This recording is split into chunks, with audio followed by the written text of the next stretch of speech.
You're welcome along to the Zoom room with Star Sports TV. This is Johnny Ward ahead of day one of the Breeders' Cup. It's a little bit different this year, but it is going ahead behind closed doors. There's a select few owners and personalities involved. Three people who won't be there is myself, Johnny Ward, Bill Esdaile, and Kaitlin Free, who joins us from the States. Good afternoon, Kaitlin.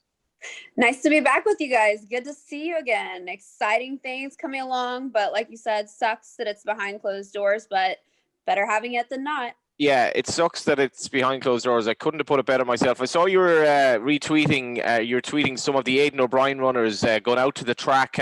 Big European battalion, but what are we to expect in terms of Keeneland as a track? What's it like? The dirt is definitely a more speed favoring track. So dirt, I would say more speed kind of down on the inside is what you would expect there. But the turf in all, I believe, plays pretty fair. Speed to fair. Definitely wouldn't want to be too far back, but it's a pretty fair track and it should be firm and good to go. They haven't used it in probably about 3 weeks, so it's going to be fair. Yeah, Bill, she's touched on something there that you were speaking to me about just before we came on. How quick is this ground going to be, and maybe a concern for certain European runners, you'd imagine? Yeah, well, it's described as firm. It's described as firm, and it'll be a lot quicker than they've faced in England and Ireland over the last few weeks. So it'll be a real test. Let us go straight into the action then on the Friday. Massive number of European runners across the weekend. 7 juveniles as well, trained by my namesake Wesley. So we've got a lot to talk about. We're going to go straight into the action now, starting with what's the 7:30 Irish time, and that is the Juvenile Turf Sprint.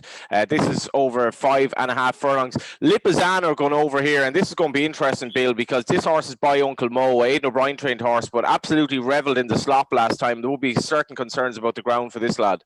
Yeah, 100%.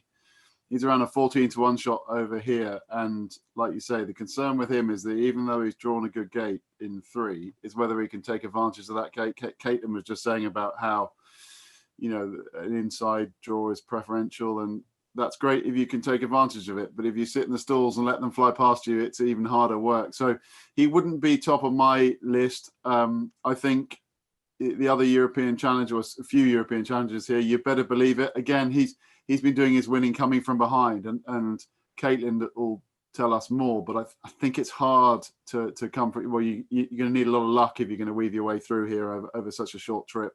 I thought the key here were the two top American ones, Golden Powell and Bodenheimer. I thought it was between those two. If I had to pick one, I'd go down the Golden Powell route. When he was beaten at Royal Ascot this year, and we know him because he's been over here, it was the ground. It was the softest ground that caught him out. He tied up late on, and the quick ground will be bang up his street. He's had the one prep run and won. And even though he's drawn a terrible gate in 14, he's so quick. He was so quick out the gates at Ascot. I think he'll take a lot of pegging back. I thought he was the one, and Bodenheimer each way around 10-1. His only defeats come on soft ground. So it was the two Americans for me. Yeah, Mighty Gurkha first ride in the Breeders' Cup for Holly Doyle. Golden Pal, Kaitlin, is this one of the bets of the meet? 7-4 with Star Sports. Absolutely. Like you said, gate is pretty wide, but he is pretty quick. He's going to get preferential ground. So I think this is definitely the horse to beat in this race. And I think he is one of the really top juveniles running over the whole weekend. I'm going to look for a price in this race along with Golden Powell. I'm going to look also at the 12 in Dirty Dangle, trained by Mark Cassidy, ridden by Tyler Gaffleone. She's morning line 20-1 right now. But yeah, Star Sports odds, we're talking in the region of 22-1. Yeah, she's a bit of a price, but she was just a private purchase by some American owners over here, and Mark Cassidy's got her now. He thinks a lot of her. Filly by Not This Time. The Not This Times run really well on dirt and turf. So if you're looking for a little bit of a price, Dirty Dangle. And do remember, we're running pipped on all Breeders' Cup races, pipped at the post Friday and Saturday. Money back is a free bet second if you're beaten neck or less in second. Money back up to 100 quid. And obviously, we will be taking serious bets on this meet as well. Let's get on to the Juvenile Turf now. Again, a fascinating couple of Irish runners here, Battleground and Cadillac. Battleground is a fine big horse, out of found, Bill. And again, he actually really went through the soft ground well at Ascot. And they're actually, despite the fact he's by Warfront, he's not necessarily going to absolutely relish the firm ground. Yeah, I mean, if the Europeans have a race on the card at this year's Breeders' Cup, this is the race. I think Europe have won 6 of the last 9 runnings. The 2-year-olds, come out in force here. We've got Battleground, Cadillac, New Mandate. Silouet comes over from France. There's question marks over the ground for most of them, but they haven't encountered ground as quick as this. But we don't know that they don't handle it. It's likely to not suit, but it's just a case of whether they will cope with their ground. Battleground is the obvious one, like you say. There was plenty of juice in the ground when he won at Ascot. It was quicker ground at Goodwood, but not as quick as this. He's been obviously prepped for this. He's a worthy favourite.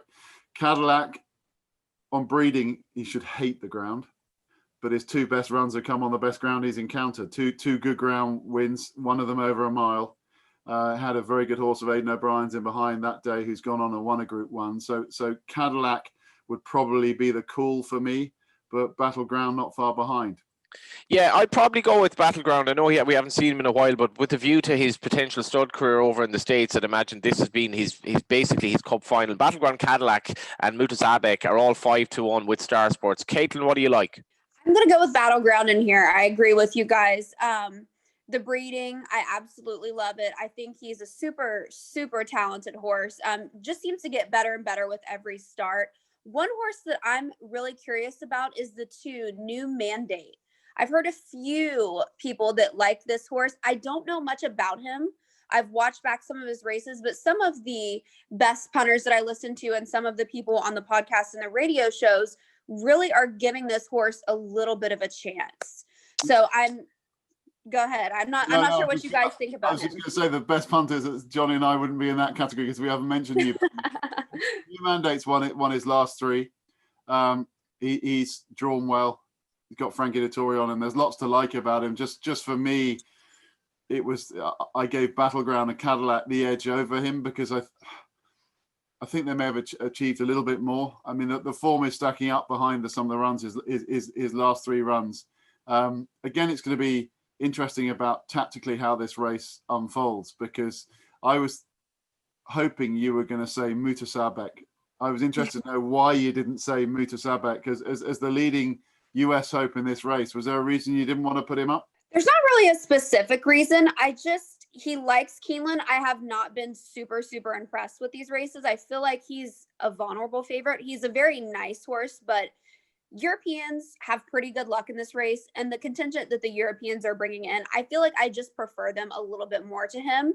Gretzky the Great's another horse I'm watching, has done really, really well up at Woodbine.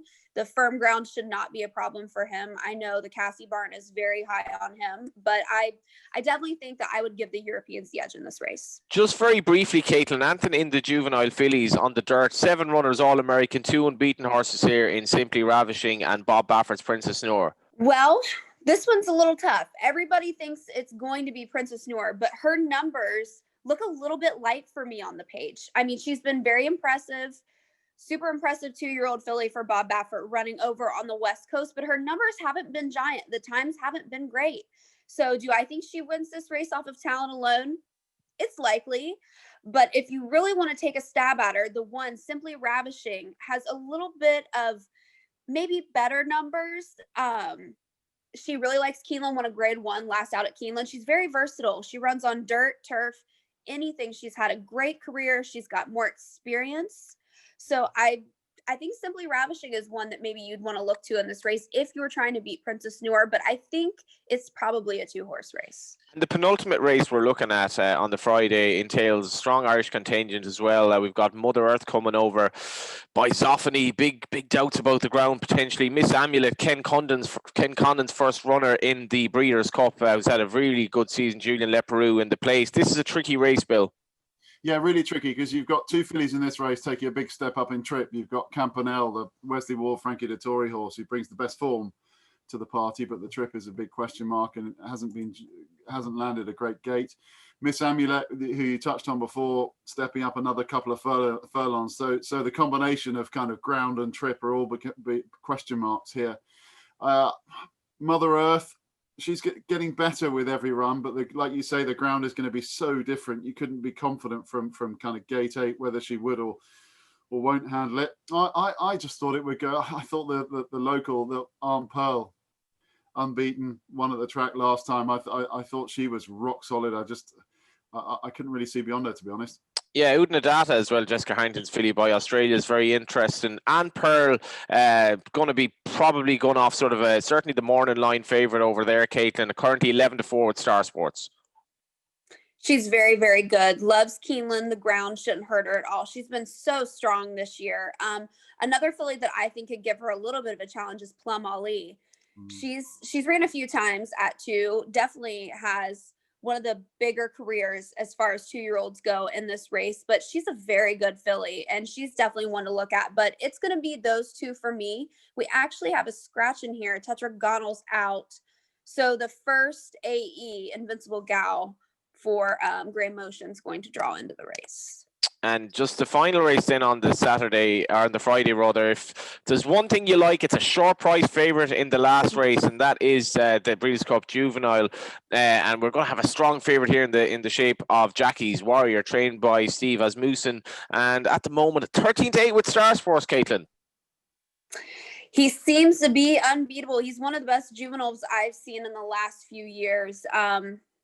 If you're going to try to beat him, there's a few in there that maybe could do it. Essential Qualities run really well at Keeneland, really nice horse. One horse that I have heard from a few of my sources that looks really good in the morning is the 8 Classier, trained by Bob Baffert. This is only going to be his either second or third start. He's only a maiden winner, but I mean, it is for Bob Baffert. The horses look super good in the morning, but Jackie's Warrior on top for me. I think they're going to have a really tough time beating this one. To finish up Friday's card, Bill, what is your best bet, and anything else on the card as we conclude day 1? Yeah, I think Jackie's Warrior will probably win the last. It's not original. I thought Aunt Pearl was another leading hope. It's a tricky card Friday. Personally, if I had to have one bet, it would probably be Cadillac. I'd probably go with Cadillac, to be honest. I'm just convinced that he'll run well in the Breeders' Cup Juvenile Turf. Very interesting. I'm going to take you on there with Battleground as my main bet on the Friday. Last word to you, Kaitlin. Jackie's Warrior for me, or even Golden Pal. I think Golden Pal is really, really going to be tough in there, despite the wide gate draw. So I would say Jackie's Warrior and Golden Pal. Not very original, but they're both strong. I don't care if it's original or not. All we want is winners. And thank you very much for watching. We're going to also look at day 2 of the Breeders' Cup on the Zoom room, and keep an eye out for that.